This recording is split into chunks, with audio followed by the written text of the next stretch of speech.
आज तक कोई कामी पुरुष, क्रोधी पुरुष, अभिमानी पुरुष कभी मंगल को प्राप्त नहीं हुआ, सदैव अमंगल हुआ है। असत पुरुषों का संग त्याग दो और काम, क्रोध और अहंकार की वृत्तियों पर शासन करो।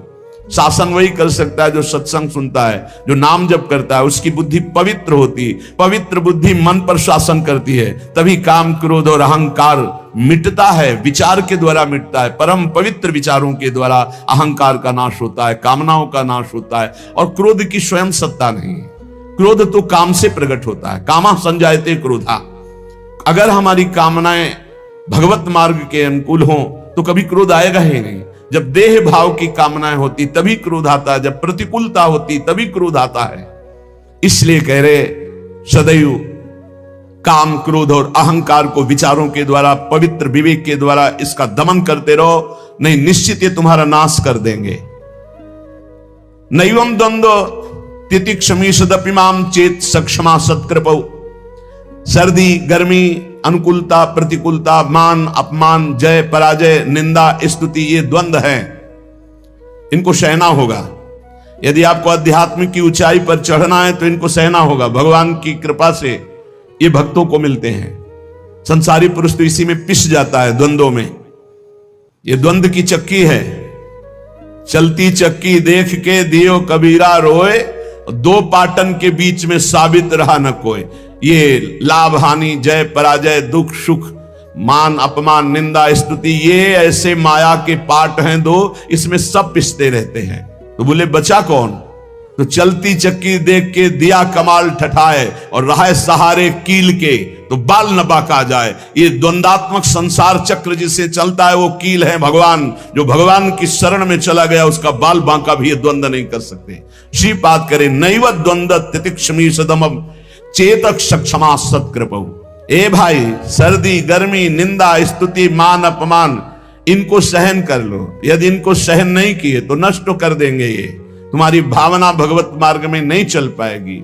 इन द्वंद्वों को सहना सीखो, गर्मी को, सर्दी को, मान को, अपमान को, अनुकूलता को, प्रतिकूलता को।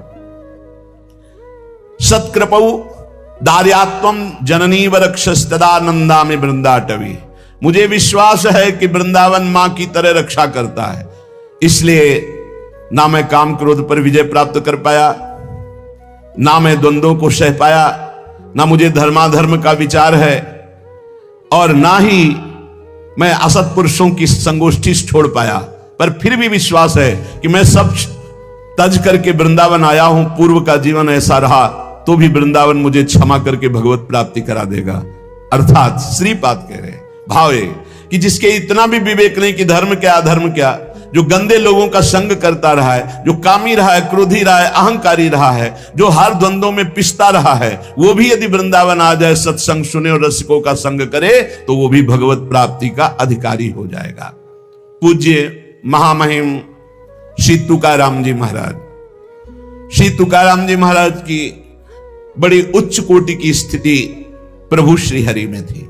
अमोघ संत श्री तुकाराम जी जिस समय भजन मार्ग में आगे बढ़े, अभ्यास चल रहा है भजन का, तो एक प्रबल इच्छा जागृत हुई, भगवान कब मिलेंगे। ये बहुत बड़ी स्थिति होती है जब किसी के हृदय में ये पीड़ा होने लगती है कि भगवान कब मिलेंगे। कोई विशाल हृदय ऐसा जिसके हृदय में एक बात आ गई, हाय मेरा आज का भी दिन गया, भगवान कब मिलेंगे। हाँ, तड़पन प्रकट हो जाना, क्या भगवान मुझ पर कृपा करेंगे। ये जितनी बातें हैं ये सच्चे भजन करने वालों के हृदय में आने लगती है। क्या भगवान मेरे भजन को देख रहे हैं? क्या वो मेरी ये लाज रखेंगे कि मुझ जैसे अधम को भी प्रभु मिल जाएंगे, मुझे भगवत साक्षात्कार हो जाएगा। अत्यंत अधीर हो गए, अत्यंत अधीर हो गए। क्या मेरा उद्धार हो पाएगा? क्या श्री हरि मुझ पर अनुग्रह करेंगे? क्या पांडुरंगा मुझे दर्शन देंगे? क्या पांडुरंगा ऐसे किसी महात्मा का दर्शन कराएंगे जिसको भगवत साक्षात्कार हो गया है? क्या भगवान मुझ पर संतुष्ट हैं? उनका चित्त ये बातें सोच सोच कर विकल होता कि ना भगवान का साक्षात्कार हुआ, ना ऐसे महात्मा का हमें साक्षात्कार हुआ जिनको भगवान मिल गए हैं। मेरी बुद्धि स्थिर कब होगी? मैं भगवान के रहस्य को कब जानूंगा? क्या शरीर छूटने से पहले ही पांडुरंगा का दर्शन हो जाएगा? विठ्ठल भगवान का जब दर्शन होगा तो मैं उनके चरण पकड़ लूंगा, उनके चरणों में लुटूंगा, गदगद कंठ होकर रोने लगते। कहते ये कब होगा? ऐसा कब होगा? मेरे सामने प्रभु होंगे, मैं उनके चरणों में लौट जाऊंगा, रोऊंगा बार बार, और वो मुझे करुणा करके फिर उठाकर अपने हृदय से लगाएंगे और तुकाराम जी रोने लगते। ये देखो भक्तों का सुख, क्या विचार चल रहे हैं, उनके विचार कहां हैं। यही भजन की उन्नति है, जब विचार हमारे ऐसे चलने लगे। क्या मैं देख पाऊंगा कि चारों तरफ से प्रभु अपनी भुजाओं से मुझे आवेष्टित करके गले से लगाए हैं? कैसा रूप होगा मेरे प्रभु का? मुझे कैसी अपार शांति मिलेगी, मुझे कैसी तृप्ति मिलेगी। बस यही धुन चलने लगी श्री तुकाराम जी के। अब वो अपने मन ही मन ये सब भाव करते। एक दिन एक भाव बड़ा दृढ़ हो गया इन भावों में से कि मुझे ऐसे संत पुरुष का दर्शन मिले जिन्होंने भगवान का साक्षात्कार किया हो, जिसने प्रपंच का पूरा बही खाता ही उड़ा दिया हो, कोई प्रपंच नहीं, एकमात्र भगवान में लीन। क्या ऐसे संत मुझे मिलेंगे? तुकाराम जी के हृदय में प्रबल लालसा। जितने पद लिखे थे, पीछे आपने सुना था कि इंद्राणी जी में बहा दिए, लेकिन एक भी शब्द गीला नहीं हुआ। जेव कते विठ्ठल भगवान अपने पास उस वाणी को उठा लिए। तुकाराम जी ने कसम खाई, जिंदगी में कभी किसी के आगे हाथ नहीं फैलाऊंगा और किसी का प्रतिग्रह नहीं स्वीकार करूंगा। अगर स्वीकार करूं तो मुझे पाप लगे। शपथ है, मैं कभी किसी का प्रतिग्रह नहीं लूंगा। और घर जाना छोड़ दिया। एकांत में बैठकर विठ्ठल विठ्ठल। कुछ लोग निंदा करने लगे, धर्म का ज्ञान नहीं है, अपने धर्म का त्याग कर विठ्ठल विठ्ठल बोलते रहते। एकांतवास और वायुवेग से समस्त ग्रंथों का अध्ययन। वायुवेग माने बहुत तीव्रता से, फंसना नहीं। हर ग्रंथ देखते सार बात क्या है, सार बात क्या है, सार बात हरि भजन है। बस सब ग्रंथों को देखकर हरि भजन में राम कृष्ण हरि, जय जय राम कृष्ण हरि। कभी इसी का जप करते, कभी इसी का कीर्तन करते, कभी सुमिरन करते। हा पांडुरंगा, हा विश्वात्मा, ऐसे पुकार पड़ते तुकाराम जी। कभी कभी कहते हैं, कौन बतावे मेरा पांडुरंगा कैसे मिलेगा, कहां मिलेगा, कैसे दर्शन होंगे। तुकाराम जी के प्राणों में उथल पुथल हो रहा था। भगवान कल्पवृक्ष हैं, चिंतामणि हैं। उनका भक्त जो जो चिंतन करता है वो सब बातें भगवान पूर्ण करते हैं। ये अनुभवी भक्तों को अनुभव है कि भगवान चिंतामणि जो जो चिंतन किया वो भक्तों को प्रदान किया। उपासना उसी की सार्थक होती है जिसको सदगुरु मोहर लगा देता है। तुकाराम जी कोई विश्वास था कि मैं जिस रास्ते पर चल रहा हूं बिल्कुल ठीक रास्ता है। जो मैं जप रहा हूं राम कृष्ण हरि, ये परम महामहिम है। पर अगर यही मुझे सदगुरु मोहर लगा देते कि तुम्हारा मार्ग सही है, तुम जो जप रहे हो ये ठीक जप रहे हो, तो निश्चय मेरा चित्त आनंद से युक्त होकर इस मार्ग में दौड़ पड़ता। लेकिन बार बार मेरा चित्त लड़खड़ाता है कि मैंने गुरुदेव का वर्ण नहीं किया। जब तक गुरुदेव नहीं मिलते तब तक शांति कैसे मिल सकती है। अपना रास्ता सही है ये गुरुदेव से ही विश्वास होता है। ग्रंथ पढ़ करके जो बात समझी जाती है वो भगवत प्राप्ति गुरु के द्वारा होती है। ग्रंथ पढ़ करके ज्ञान के द्वारा माया का नाश नहीं किया जा सकता। इसलिए उपनिषद भी कहते हैं, नायमात्मा प्रवचनेन लभ्या न मेधया न बहुना श्रुतेन। जहां बुद्धि नहीं पहुंच पाती उस पद का साक्षात्कार गुरु कृपा से होता है, पढ़ने लिखने से नहीं होता। कि हम उपनिषद पढ़ लिए तो तत्व ज्ञानी हो गए, तत्व बोध प्रायसा नहीं। मोक्ष मूलम गुरु कृपा। स्वानुभव प्राप्त साक्षात्कार किए हुए महात्मा का अगर एक क्षण का समागम हो जाए तो परमार्थ की सारी विद्याएं अपने आप प्रकाशित हो जाएं। तुकाराम जी उसी समय का इंतजार करते हुए समय व्यतीत करने लगे जब मेरे सदगुरुदेव मुझे ढूंढ लेंगे या मैं सदगुरुदेव को ढूंढ लूंगा। उस समय का इंतजार कर रहे। तुकाराम जी कहते हैं कि सदगुरु कृपा के बिना कोई भी परमार्थ में आज तक सिद्ध नहीं हो पाया है। बिना गुरु चरण कृपा के, बिना रज के ये तमोगुण का नाश, अहंकार का नाश नहीं होता, निर्मल ज्ञान उदय नहीं होता। आत्मज्ञान उसी को प्राप्त होता है जो गुरु निष्ठावान होता है, जिससे जड़ चेतन ग्रंथ का भेदन होकर जीवन मुक्त महापुरुष होता है। वो केवल गुरु कृपा से ज्ञान होता है, वो पढ़ने लिखने से नहीं होता है। समग्र वेद शास्त्र पढ़ डाले, योग आदिकों का खूब अभ्यास कर ले, कभी उसको सफलता नहीं मिलेगी जब तक गुरु कृपा नहीं होगी। कमाई तो अपने ही परिश्रम से होती है, पर मुहर गुरु कृपा से लगती है। भगवान के दरबार में उस तपस्या, उस स्वाध्याय, उस योग, उस ज्ञान का कोई मूल्य नहीं है जिस पर गुरु कृपा की मोहर नहीं लगी। वो सिक्का नहीं चलेगा। चाहे जितनी साधना कर लो, चाहे जितना शास्त्र स्वाध्याय ज्ञानी बन जाओ। श्री तुकाराम जी महाराज, भगवान के दरबार में उसका कोई मूल्य नहीं होता जब तक गुरु की मोहर नहीं लगती। अत्यंत सूक्ष्म और विशुद्ध बुद्धि के द्वारा जो ज्ञान प्राप्त होता है वो गुरुदेव की कृपा से, अत्यंत शुद्ध सूक्ष्म विशुद्ध बुद्धि जो होती वो गुरु कृपा से होती है। जो अहंकार से शास्त्रों का ज्ञान प्राप्त होता है वो माया को निश्शेष नहीं कर सकता, माया पर विजय प्राप्त नहीं कर सकता। जब भगवान श्री राम प्रकट हुए, भगवान श्री कृष्ण प्रकट हुए, उन्होंने श्री गुरु चरणों का आश्रय लिया, तब और जीवों की तो बात ही क्या है। वेद शास्त्र पुराण और संत सब इस विषय में एक मत हैं। श्रुति की आज्ञा है,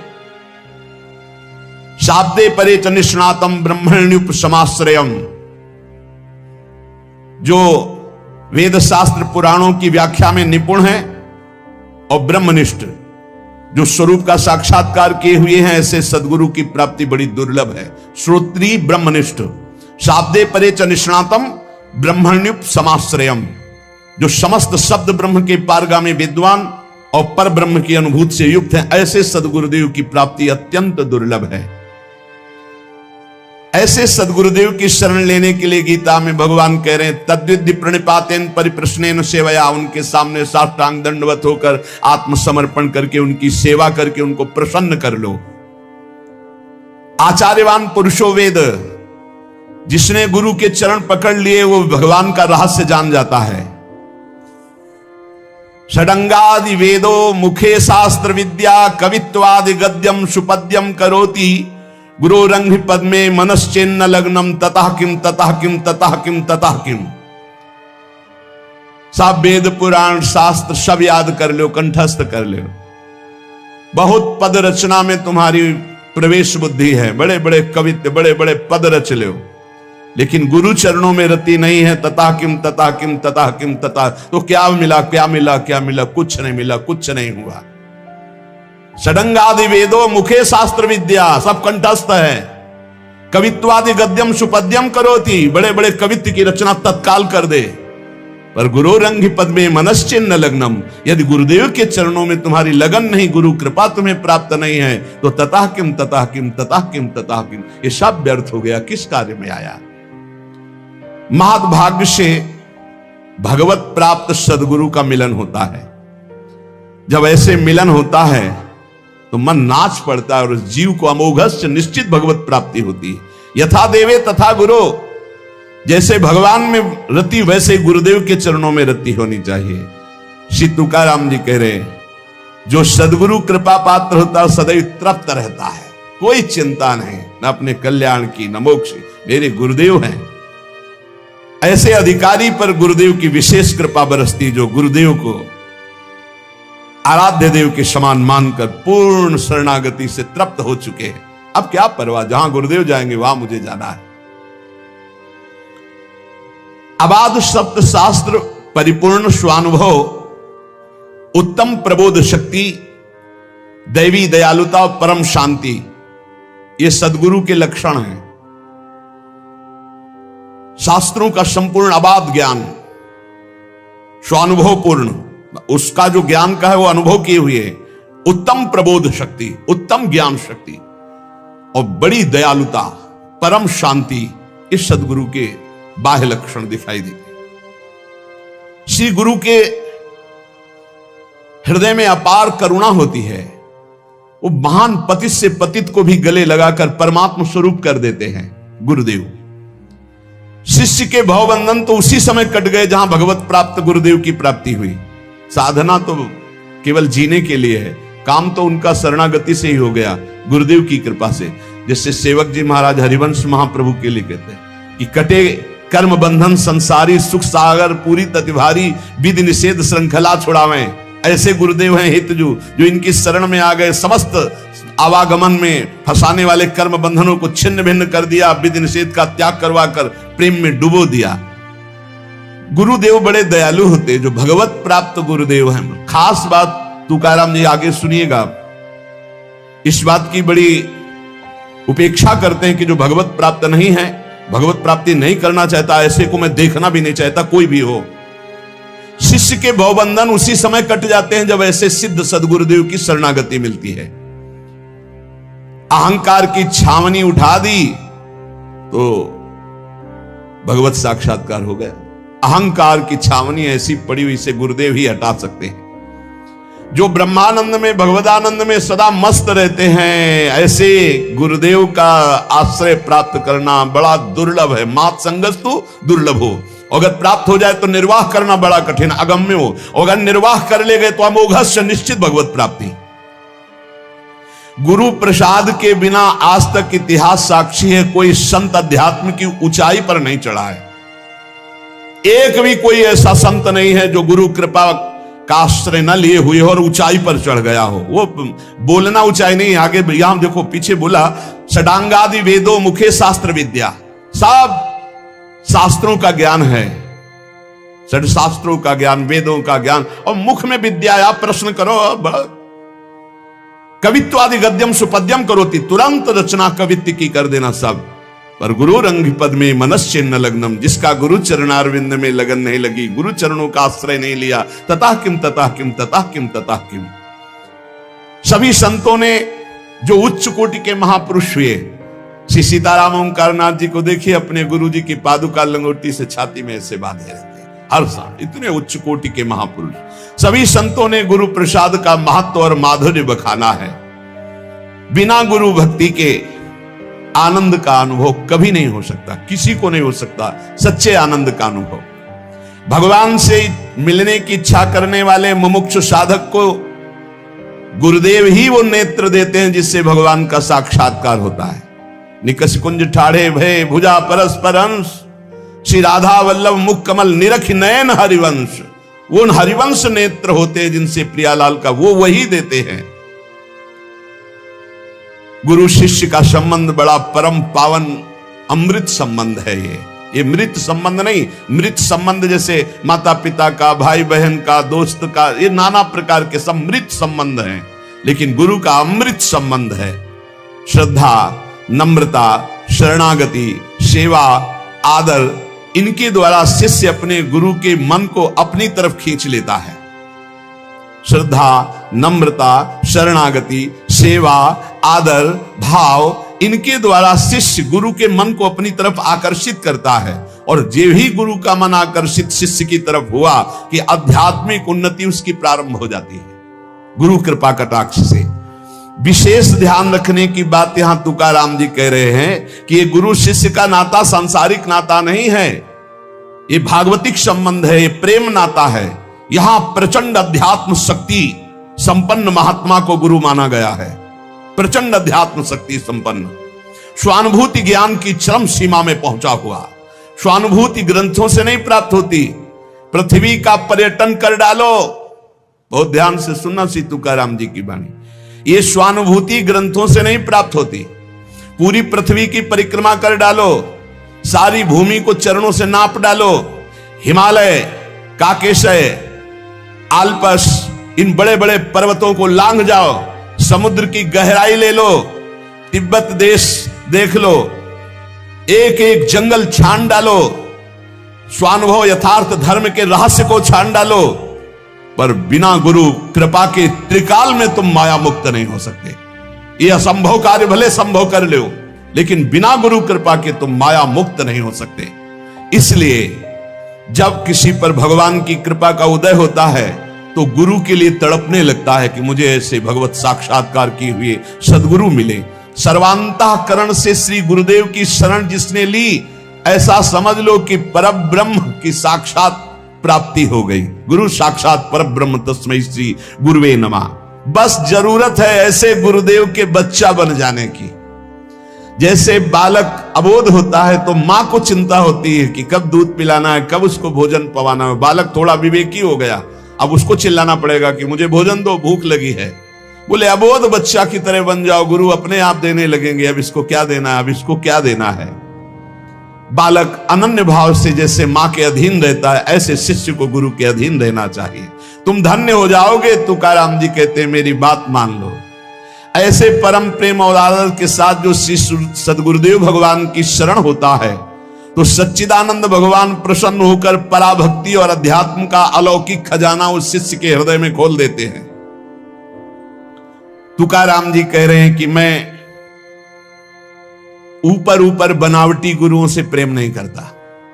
अब जो बोल रहे हैं वो बहुत कड़ुआ औषधि है। मैं सबसे प्रार्थना करता हूं कि गुरु बनाने में जल्दीबाजी मत कीजिएगा। तुकाराम जी कह रहे सच्चे हीरे की खोज कीजिएगा और उन्हीं को गुरु मानिएगा। आगे वर्णन कर रहे हैं। बहुतों की मैंने परीक्षा ली है, कसौटी करके देखा है, और जहां देखा कि यहां असली हीरा नहीं कांच है तो दूर से प्रणाम करके बस भाग पड़ा। किसी की निंदा नहीं की, पर किसी के हाथ नहीं आया। बहुत बहुत ही मंगलमय उपदेश है। तुकाराम जी यहां कह रहे हैं कि गुरु बनाने में जल्दीबाजी मत कीजिए। ये भागवतिक संबंध कोई संसारिक मृत संबंध नहीं है। मैंने बहुतों को अपनी कसौटी पर कस के देखा, जब देखा कि वो कांच है, हीरा नहीं है, तो दूर से प्रणाम करके भाग पड़ा। कभी निंदा नहीं की, पर कभी हाथ नहीं आया। मैंने देखा है ब्रह्म ज्ञान की कोरी कोरी बातें करते हुए, लेकिन लक्षण एक भी ब्रह्म ज्ञानी का नहीं। मैंने देखा है हाथ पसार कर उन्हें धन के लिए याचना करते हुए, लेकिन गुरु ऐसे नहीं होते। निरे कोणा पासिम हो एक रज तरी द्यारे मज दुर्बलांशी। जिसके पास निर्मल ब्रह्म ज्ञान होता है, ब्रह्मबोध हो जाता है, उन्हें सोचती न कांक्षती, कभी वो कोई शोक नहीं, कोई चाह नहीं। मैंने हाथ पसार कर जब मांगते देखा तो भाग पड़ा। नहीं, ये वस्तु नहीं है। ज्ञान की बातें करते, बाद में पैसा का नंबर देते हैं। इसका मतलब अभी ब्रह्मबोध नहीं, अभी ज्ञान नहीं है। बड़ी दीनता से मैं तुम्हें पुकार करके कह रहा हूं कि ये गुरु शिष्य का संबंध बहुत महान संबंध होता है। दिखावटी पर्वतों पे लुभायमान मत होइए, क्योंकि ऐसे दिखावटी पर्वतों की नींव नहीं होती। पाखंड और दंभ देख करके मुझे चिढ़न पैदा होती है। तुकाराम जी की वाणी है, पाखंड और दंभ को देखकर तुकाराम जी कहते हैं मुझे चिढ़ लगती है। मैं उन पाखंडी दंभी गुरुओं को कभी संत नहीं मानता और फटकार लगाता हूं। सिद्ध संत है। काम क्रोध लोभ चित्तीम वरिवरी दावती विरक्ति तुका म्याणे शब्द ज्ञाने जग नाडी एले तेणे। महाराष्ट्र भाषा में कहे चित्त में तो काम क्रोध लोभ भरा हुआ है, भेष विरक्ति का है, और शब्द ज्ञान संसार को देकर धोखा अपना खा रहे हैं। धोखे में खुद अपने को रखे हैं। इसलिए डोई वाडवुनी केश भूते आणिति अंगास तरीते नवाति संत जन तेथे नाही आत्मखुण। चाहे सिर पर जटा लगा लो, नाना प्रकार के भेष बना लो, पर अंदर से तुमने आत्मबोध नहीं प्राप्त किया, भगवान से प्रेम नहीं किया, मैं रिझने वाला नहीं। तुकाराम जी कह रहे रिद्धि सिद्धि साधक वाचा सिद्धि होती एक, त्यांच अमहासी कंटाला पाहो माडवाती डोलाम। चाहे तुम सिद्धि प्राप्त कर लो, रिद्धि प्राप्त कर लो, वाक सिद्धि प्राप्त कर लो, जो चाहो बोलो वैसा ही हो जाए, पर तुका रीझने वाला नहीं, क्योंकि तुका देखता है कि तूने ठाकुर को पाया कि नहीं पाया, तुझे ब्रह्मबोध हुआ कि नहीं। अगर ये नहीं तो ये सब बाहरी नाटक माया का है, इससे मैं प्रभावित होने वाला नहीं। दावुनी वैराग्यांची कला भोगी विषयांचा सोहला, ज्ञान सांगतो जनासी अनुभव नाही आपणासी। शास्त्र पढ़कर बोल दिए तुम्हें क्या अनुभव है? वैराग्य की चमक बाहर से दिखा रहे हो, अंदर से विषयों को भोगते हो, लोगों को ज्ञान सिखा रहे हो और कुछ अनुभव तुम्हें खुद नहीं है। ऐसे से तुका प्रभावित नहीं होता। तुकाराम जी कह रहे दाम्भिक, अधिकचरे, पेट भरने वाले और जनेंद्री से ही सुख लेने वाले, ऐसों को मैं गुरु नहीं मानता।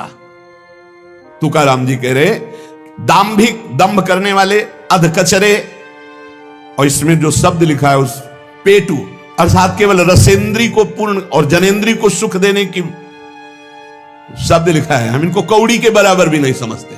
तुकाराम जी के शब्द लिखे। तुकाराम जी कहते हैं कि सूक्ष्म दृष्टि सच्चे और झूठे का एक क्षण में निर्णय कर देती है, क्योंकि रामकृष्ण हरि में डूबे हुए जेव देखा। साधारण मनुष्य ऊपरी दिखावे को देखकर फंस जाता है, पर तुकाराम फंसने वाला नहीं। तुकाराम जी कहते हैं न्योती ते संत करिताम कवित्व। बड़े बड़े पद रचना कर दे तो उसे संत थोड़ी कहते हैं। संतों के घर वाले नहीं होते, संतों का घर नहीं होता। केवल प्रवचन करके रुपया कमाना संत नहीं होता, केवल माला मुद्रा धारण कर लेना संत नहीं होता, केवल जंगलों में रहना संत नहीं होता, केवल कर्मठ हो जाना ही संत नहीं होता। ये बाहरी बातें हैं। संत होता है जो ब्रह्मबोध संपन्न है या भगवदा आनंद में डूबा हुआ है। तुका म्याणे नाही निर्सला देह तमम वरी है अवधे सांसारिक। जब तक देह भाव नष्ट नहीं हुआ, जब तक काम क्रोध लोभ मोह मद पर विजय नहीं प्राप्त की, तब तक कोई संत नहीं हो सकता। तुकाराम जी के तुकाराम जी अपने मुख से उसे संत नहीं कह सकते। जब तक उसके अंदर द्रव्य का लोभ है, स्त्री का आकर्षण है, मान बढ़ाई की इच्छा है, तो बाहरी भेष कोई भी धारण कर ले, तुकाराम जी कहते हैं वो हीरा नहीं, वो कांच है। हीरा और कांच एक जैसा दिखता है, पर घन के प्रहार से पता चलता है कि कांच चकनाचूर हो गया और हीरा ज्यों का त्यों चमकता रहा। ऐसे बनावटी संत अनेक हो सकते हैं, पर तुकाराम जी कह रहे मेरी आंखों में धूल नहीं झोंक सकते, मेरे हरि की आंखों में धूल नहीं झोंक सकते। सच्चे संत बहुत दुर्लभ है मिलना। संतों को ढूंढते ढूंढते तुकाराम जी थक गए, आशा निराशा में बदल गई। उनके मुख से उद्गार निकला, भगवत साक्षात्कार किए हुए सदगुरु की खोज में अब मैं थक चुका हूं। मैंने देखा है, ज्ञान का अहंकार देखा है, कर्मकांड का अहंकार देखा है, वेद पुराणों के पंडित देखे हैं, लेकिन मैं जो सदगुरु चाहता हूं कि ब्रह्म साक्षात्कार भगवत प्राप्त किए हुए, मैं थक गया। हे पांडुरंगा, मुझे ऐसे सदगुरु से मिला दो। मैंने योगियों को देखा है पर शांति नहीं देखी, तपस्या को देखा पर क्रोध विजयी नहीं देखा। इसलिए विठ्ठल, मैं तो मोहताज हो गया हूं बस आपकी कृपा का। आप कोई मुझे ऐसे संत मिलाओ जो भगवत प्राप्त हो। बस तुम्हारे चरणों का ही भरोसा है कि सदगुरु के बिना परम लाभ नहीं मिलता, तो मेरे जीवन में मोहर लगे सदगुरु की, आप ही मुझे सदगुरु प्रदान करो। संत दुर्लभ हैं पर अलभ्य नहीं है कि है ही नहीं, ऐसा नहीं है। चंदन बड़ा सुगंधित और महंगा होता है, पर ऐसा नहीं कि है ही नहीं। कस्तूरी खेतों में नहीं होती, पर ऐसा नहीं कि वो होती ही नहीं है, होती। कस्तूरी मृग के नाम से। रत्न कम होते हैं, कांच चाहे जहां से खरीद लो। बनावटी देखो, एक से एक ऐसे रत्न आते हैं बनावटी, एकदम लुभायमान कर दे। हाँ असली, और जब वो असली खरीदो जाके तो करोड़ों में मिलते हैं, और 100, 200, 500 के ढेर सारे ले आओ। ऐसे ही कह रहे हैं कि असली जो भगवत प्राप्त महात्मा हो, तो जब द्रवहि दीन दयालु राघव तो साधु संगति पाइए। जब भगवान कृपा करते हैं तब ऐसा उसे ऐसे महात्मा का सत्संग लाभ होता है। सच्चे महात्मा के सत्संग का परिणाम क्या है? अमोघस्य, निश्चित परिवर्तन हो जाएगा, निश्चित जीवन में सुधार हो जाएगा, निश्चित आप भगवान के मार्ग में चल पड़ेंगे। पहचान है उनके संग की। जब अनंत जन्मों के पुण्यों से भाग्यश्री का उदय होता है, तब भगवान के ऐसे प्रेमी महात्मा का संग मिलता है। भगवान जिनकी आज्ञा में चलते हैं वो महात्मा कैसे होते हैं? भगवान उनकी आज्ञा में चलते हैं। स्वयं भगवान चले आएंगे और आपको साक्षात्कार कृतार्थ कर जाएंगे यदि ऐसे सदगुरु मिल गए। गुरु ढूंढने से नहीं मिलते, अंदर से व्याकुल होकर मांग करो, भगवान पहुंचा देंगे गुरुदेव को आपके पास या आपको गुरुदेव के पास। जैसे फल परिपक्व हो जाए तो तोता के चोंच मार जाता है, ऐसे व्याकुलता तुम्हारी परिपक्व हो जाए तो गुरु मिल जाएंगे। दयाकुल गुरु दौड़कर तुम्हें स्वीकार कर लेंगे और तुम्हें भी ऐसा लगेगा कि देखा पहली बार है, लेकिन ऐसा लगता है मेरा परिचय इनसे बहुत समय से है, ये अपने हैं, ऐसा लगने लगेगा। सब संत सदगुरुदेव के समान मानकर हम प्रणाम करते हैं, पर स्वानुभूत भगवत पद प्रदान करने वाले सदगुरुदेव तो ऐसे ही जैसे सब माताएं जननी सम माता के समान है। हमारे काम क्रोध लोभ मल भरे थे, उनको धो के बहा दिया, जिससे लोग घृणा करते थे, और अमृत पान करा दिया ज्ञान का, भक्ति का, प्रेम का। तो सदगुरु के समान तो सिर्फ सदगुरु हैं, माना सबे संत गुरुदेव हैं। जैसे सब माताएं माताएं हैं, लेकिन माता की जैसा कोई नहीं। हमको इतना बड़ा पुष्ट बना दिया। ऐसे सदगुरुदेव हमारे नाना प्रकार के दुर्गुण दुराचार रूप इनको कूड़ा करकट को बहा करके ज्ञानामृत प्रेमामृत पान कराकर हमें पुष्ट कर दिया। गुरुदेव के समान तो सिर्फ गुरुदेव हैं। श्री तुकाराम जी कहते हैं, जैसे ईश्वर नियुक्त माता एक ही होती है जननी, ऐसे ही ईश्वर नियुक्त सदगुरुदेव एक ही होता है। मुमुक्ष जब इस तरह की निष्ठा रख लेता है कि अब मेरे प्राण धन जीवन सर्वस्व सदगुरुदेव, तो वही भगवान ही सदगुरुदेव है, वही सारा काम कर देते हैं। शिशु को दुग्ध पान करा के मां पुष्ट करती है, शिष्य को उपदेश पान कराकर गुरुदेव पुष्ट करते हैं। गुरुदेव ईश्वर है, ईश्वर ही गुरुदेव है। गुरु शिष्य का संबंध जब तक शिष्य का कल्याण नहीं हो जाएगा तब तक गुरुदेव उसको छोड़ेंगे नहीं, चाहे जितना जन्म जन्मांतर लग जाए। ये गुरु का निश्चय होता है।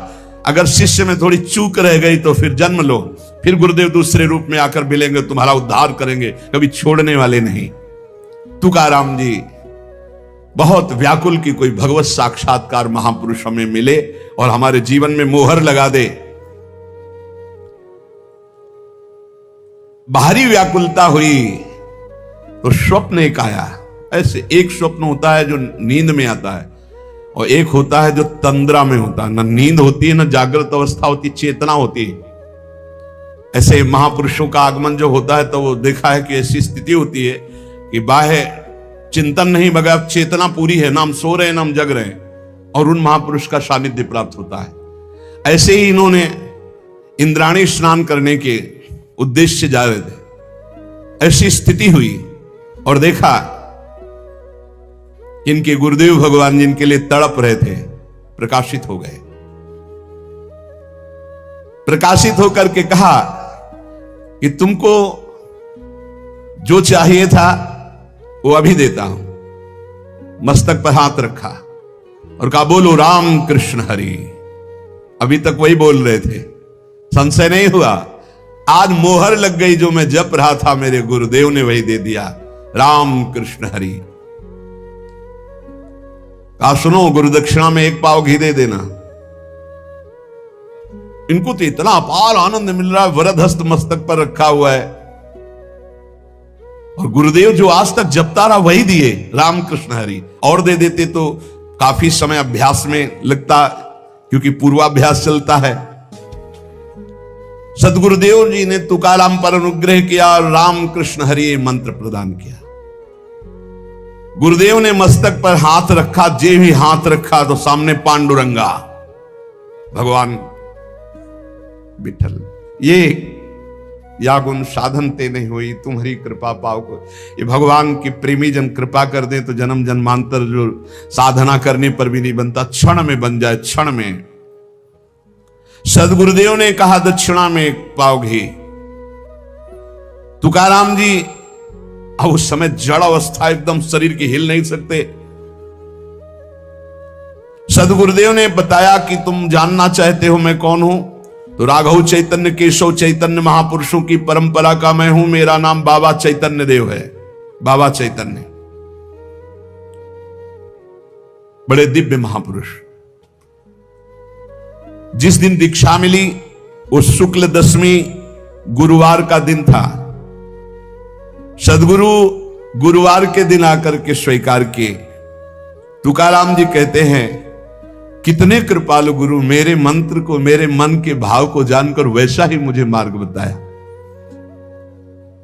और उनके हृदय में जब गुरुदेव भगवान कृपा करके अंतर ध्यान हुए, तब ध्यान आया। गुरु ने कहा था एक पाव घी की, वो कहा कैसे दे पाता, क्योंकि वो अव्यक्त रूप में, और शरीर ऐसा होता है जब विशिष्ट कृपा महापुरुषों की होती है, जो अव्यक्त महापुरुष पधारते हैं उस समय कई बार अनुभव होते हैं महापुरुषों को, जो भगवत मार्ग में चलने वाले होते हैं। उस समय कोई बाहरी क्रिया नहीं होती, शरीर केवल जड़ होता है, दिमाग केवल काम कर रहा है उतना जितना वो करवा रहे हैं, उतने सुनाई दे रहा है, उतने दिखाई दे रहा है, ना नींद है ना जागृत है। बड़ी अलौकिक स्थिति होती है। एक बार सत्संग में बताया था कि सेनपुर में एक घटना ऐसी घटी थी। मध्याह्न में प्रसाद पा करके, जो प्रसाद में बस 24 घंटे में 2 रोटी और अरहर की दाल, 12 महीना, ना कोई सब्जी, ना कोई फल फ्रूट, मीठा दूध दही, कोई सवाल ही नहीं, जंगल। वो दोपहर के मतलब लगभग 2 बजे, बारंडा एक खंडहर जैसा था, उसी में वैसे लेटे हुए थे। अचानक सुगंध आती, ऐसी सुगंध जो कभी कहीं नहीं सूंघने को मिली, और वो दृष्टि को एकदम खींचा जाता। सीधे गंगा जी दिखाई दे रही थी, ऐसे दृष्टि गई, गंगा जी दिखाई दे रही, और वो मतलब नाम हाथ हिला सकते, और नाम सो रहे हैं, और नाम बाह्य कुछ कर सकते हैं, एकदम बिल्कुल जड़वत शरीर। देखा गंगा की धारा से श्वेत वस्त्र, श्वेत केश, ऐसे महापुरुष, और जैसे जैसे नजदीक आ रहे हैं वैसे वैसे सुगंध बढ़ती, और आंख खुली हुई है, कोई हम सो नहीं रहे, पर चेतना भी नहीं है, मैं कौन हूं कहां हूं, एक अजीब स्थिति। वो नजदीक आए, सर उठाकर गोद में रखा, उन्हीं के श्रीअंग से सौरवार, और उन्होंने एक मंत्र उच्चारण किया। ऐसे थोड़ी देर ऐसे बैठे रहे, फिर चले गए। जब चले गए और गंगा जी में लीन हो गए, तब एकदम चेतना से जागृत हुई, घंटों रुदन होता रहा उनकी कृपा का चिंतन करके। ऐसे ही श्री तुकाराम जी को उनके गुरुदेव भगवान रामकृष्ण हरि मंत्र दिया, और अपना गुरुजनों का भी नाम लिया कि राघव चैतन्य केशव चैतन्य की परंपरा में मैं हूं, बाबा चैतन्य देव मुझे कहते हैं, और 1 पाव घी की दक्षिणा। अब उस समय चेतना में ही नहीं थे। बार बार उनको दुख हुआ कि मेरे गुरुदेव मेरे से ऐसा बोले और मैं कर नहीं पाया। बार बार उनके हृदय में इस बात का क्षोभ होता रहा। अब श्री तुकाराम जी कहते हैं कि अब मुझे दिखाई दिया। पहले खेत सींचने के लिए ये हमारे सामने तक चला है, पुर होता था, पुर इतना बड़ा उसे कहते थे, वो चमड़े का बनता था, मोटी रस्सी से 2 बैलों से कुआं में डाला जाता था, और जब आता था बोले आए राम, रुक गए, फिर उसको पलटाते थे। ये पूरे दिन करने के बाद ऐसे ही 100-200 बस हाथ इतना सिंच पाता था पूरी दिन मेहनत के बाद। तुकाराम जी कह रहे मेरी हालत साधना की यही थी कि मोटेंचे पानी तैसे ज्ञान करुण वेद शास्त्र पठन। मेरे हृदय का सिंचन कैसे हो रहा था अभी तक, बोले जैसे वो कुआं से, इनमें मोट कहते हैं, हमारे यहां पुर कहते थे, जैसे मोट से पानी खींचते हैं और खींच खींच कर डालते हैं, तो मतलब 500 तो केवल खेत तक पहुंचने के लिए चाहिए, और फिर खेती में कितना, तभी तो बोले इतनी मेहनत के बाद इतना। और गुरु कृपा क्या हुई, बोले गंगा की धारा से कलेक्शन हुआ, वैसे 10 मिनट में पूरा खेत भर गया। बोले पूरा जीवन हमारा ऐसे बीत रहा था जैसे मोट से पानी खींचकर खेत सींचा जाए, और गुरु ने कृपा करी तो बोले ऐसे ऐसे हो गई जैसे गंगा की धारा से जरा सा फूट जाए तो खेत पूरा ऐसे भर गया कुछ मिनटों में। ऐसे ही गुरु कृपा से बड़ा विलक्षण बोध हुआ। वही रामकृष्ण हरि में जपता था, लेकिन जब गुरुदेव ने दिया तो बड़ा विलक्षण अनुभव हुआ। एक कर्म कांडे ओढ़ी, एक सन्यास कड़े ओढ़ी, कोई मुझे कर्मकांड की ओर खींचता, तो कोई सन्यास की ओर खींचता, तो कोई तप को श्रेष्ठ बताता, कोई पुरस्चरण को, कोई वेदाध्ययन को, कोई दान को, कोई योग को। जिसकी मति में जो आया मुझे उपदेश करता। लेकिन जब गुरुदेव प्राप्त हुए तो मुझे भक्ति की गंगा धारा प्राप्त हो गई। मुझे नाम मात्र से, रामकृष्ण हरि नाम मात्र से वो धारा प्राप्त करवा दी गुरुदेव ने, जो कभी जीवन भर मैं अपने हृदय रूपी खेत को नहीं सींच पाता, जैसे उस मोट से पाली खींच खींच कर कितना सींचे।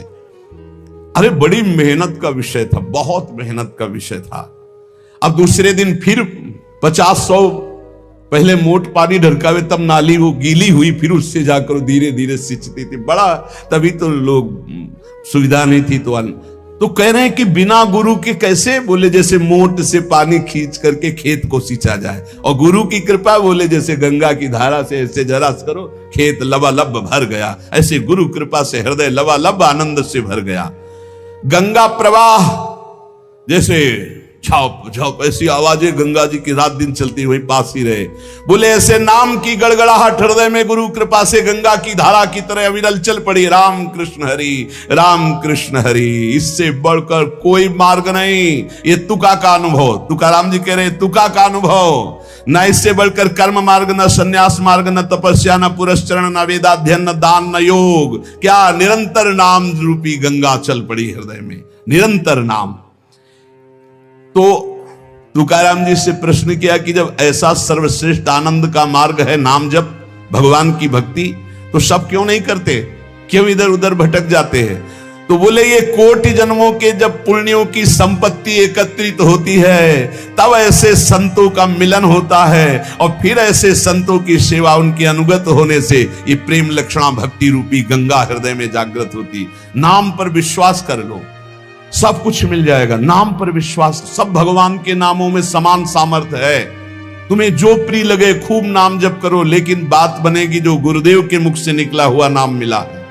रामकृष्ण हरि जपते थे तो कह रहे जैसे मोट से सिंचाई खेत की, लेकिन जब गुरुदेव ने दिया तो ऐसा लगा जैसे गंगा की धारा ऐसे फूट गई, खेत लबालब भर गया, ऐसे हृदय मेरा आनंद से भर गया। अनेक जन्मों के जब पुण्य एकत्रित होते हैं तब ऐसे संतों का संग मिलता है, और ऐसे संतों से फिर भक्ति गंगा की तरह उल्लसित हो जाती है। श्री तुकाराम जी के वचन भगवान से कहते हैं कि प्रभु, वैसे तो पैसे दे करके लोग सेवक रखते हैं, और हम तो बिना पैसे के आपके सेवक हैं, क्यों नहीं आप हमको अपनी सेवा में रख लेते? वैसे तो सेवा पैसे दे के कराई जाती है। प्रभु इतनी बात तो याद कर लो कि बड़े का लड़का यदि फटे पुराने कपड़े पहनकर किसी से मांग कर, तो बेइज्जती बड़े की होती है। लोग पूछते हैं कि ये कौन, किसका लड़का है? बोले उन अरबपति का है। कितना कंजूस आदमी है, लड़का ऐसी स्थिति में घूम रहा, खुद अरबपति है। तो बोले प्रभु अवगुणी हूं, मलिन हूं और भिखारी भी हूं, पर हूं किनका आप समझ लो। लोग यही कहेंगे कि पांडुरंगा विट्ठल का है ये, अब अपनी इज्जत संभालो आप। ये देखो गूढ़ बातें हैं। इतनी ठसक प्रभु से अपनेपन की हो जाए कि ना सब मैं किसका हूं। जैसे एक बार बड़ा सुख मिला था, प्रारंभ की बात है, भिक्षा मांग रहे थे तो एक वयोवृद्ध ब्रजवासी बैठे हुए थे, बिहारी जी की गोस्वामी। सुंदरी, ये राधा वल्लभ जी को बाबा जी आयो है, माधुकरी दो। ये शब्द कान में जो ही पड़े, माधुकरी लिया। अंधेरी गलियां थी, एक गली में घुस गए, एकांत में खड़े होकर रोने लगे। प्रभु आज तो हम निहाल हो गए, क्योंकि देखो ब्रजवासी जन नाम से आपके जोड़ दिया कि बाबा जी किसको बोले, राधा वल्लभ जी को बाबा जी। तो अब समझो महाराज, अब हमारी कोई बात नहीं रहेगी, अब बात आपकी रह गई। बाद में आया है बाबा जी, पहले राधा वल्लभ आया है। किसको बाबा जी? बोले राधा वल्लभ जी को बाबा जी आयो। महाराज हम तो निहाल हो गए, क्योंकि अब आपका नाम हमारे नाम के आगे चढ़ गया। कौन? अरे बोले वही राधा वल्लभी। अच्छा, पहले आप आओगे सरकार। वैसे ही कह रहे श्री तुकाराम जी कि बड़ा का लड़का यदि दीन दुखी होकर के मांगता दिखाई दे तो लोग पूछते हैं किसका लड़का? बोले अमुक का लड़का। तो हे पांडुरंगा, मलिन हूं, अवगुणी हूं, पर आपका हूं। अब आप अपनी तरफ देखना, आपको तो अपनी इज्जत बचाने के लिए मुझे स्वीकार करना ही है, मेरा पालन करना ही है क्या? मेरे हृदय को निर्मल करके अपनी प्रेम लक्षणा भक्ति प्रकाशित कर दो। श्री तुकाराम जी कहते हैं, जब उपासक प्राणी मात्र में अपने भगवान की भावना करता है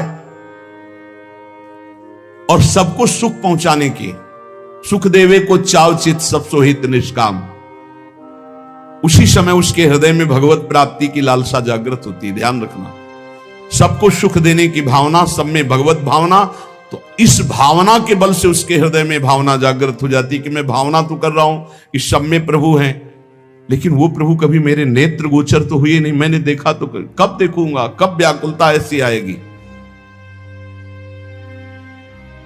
जो हर आचरण संतों को साक्षी करके करता है वो बहुत जल्दी भगवत प्राप्त हो जाता है। संतों को साक्षी करके, ये जो मैं कार्य कर रहा हूं अमुक संत ने कहा है, ऐसा करने से सिद्ध महापुरुषों को अपना आदर्श बना लेना चाहिए और पूरी दिनचर्या उनके अनुसार होनी चाहिए। कोई भी चेष्टा मनमानी नहीं होनी चाहिए। अगर आपसे पूछा जाए कि आप ये क्यों कर रहे हो, तो आपका उत्तर होना चाहिए कि अमुक जगह अमुक संत ने ये बात कही थी इसलिए मैं कर रहा हूं। संत को साक्षी बना करके ही हमारी संपूर्ण दिनचर्या, हमारे गुरु ने ऐसा हमको कहा है कि आप ऐसे कीजिए, ऐसे कीजिए, ऐसे कीजिए। एक ने पूछा था कि आपके गुरुजी तो सफेद भी पहनते हैं और आप बराबर 12 महीना पीला ही क्यों उड़ते हैं? उनका गुरुजी ने हमको ये सफेद की आज्ञा नहीं करी थी। हमें जिस दिन विरक्त वेश दिया था यही दिया था, नीचे मार्किन ऊपर पीला, आजीवन उसी का पालन कर रहे हैं। हमें जैसा आदेश किया हम वैसे ही चलेंगे। कोई भी आचरण ऐसा नहीं होना चाहिए साधक के जीवन में जो संत उपदिष्ट ना हो, वो शास्त्र में हो, वो संत में हो, तभी बात। श्री तुकाराम जी कह रहे हैं, नामदेव, ज्ञानेश्वर, कबीर, एकनाथ, ऐसे महापुरुषों के वचनों का अनुसरण होना चाहिए। एके घाई खेलताम न पड़सी डाई, दुचाले ने ढकसिल भाई रे, त्रिगुणांचे फेरी तू थोर कष्टी होसी, या चौघांची तरधर साई रे। अगर एक भाव से खेलोगे तो ये माया दांव में तुम्हें फंसा नहीं पाएगी। एक भाव संतों के आदेश से, आपका खाना पीना, उठना बैठना, चलना, क्रियाकर्म सब शास्त्र सम्मत, संत सम्मत होना चाहिए। और दुविधा से खेलोगे तो ठगी बहुत जोर की माया के तुम्हें ठग लेगी। अब वो कह रहे हैं, वो अब संत हैं, वो अपने अनुसार कह रहे हैं, हमको अपने अनुसार चलना है, तो बोले फंस जाओगे, अपने अनुसार चलोगे फंस जाओगे, माया फंसा लेगी। ये त्रिगुणमयी माया का ऐसा फेर है कि इससे निकल पाना बहुत कठिन है। वही निकल सकता है एके घाई खेलताम न पड़सी ढाई, जो एक भाव ले लेता है कि हमारे अब पूरे आचरण संत सम्मत होंगे, शास्त्र सम्मत होंगे, जो संतों ने कहा है। बोले आप ऐसा कैसे चल रहे हो, आप ऐसा कैसे कर रहे हो? तो बोले अमुक संत ने कहा है, उसके अनुसार चल रहे हैं। और उदाहरण में कह रहे हैं कि ऐसे समर्थ संत आदर्श होने चाहिए, जैसे नामदेव, ज्ञानदेव, कबीर जी, एकनाथ, जैसे अपना हरिवंश महाप्रभु स्वामी हरिदास जी, बिहारिन देव जी, श्री ध्रुवदास जी, नागरीदास, बड़े जो भगवत प्राप्त महापुरुष हैं, उनके वचनों के अनुसार हमारे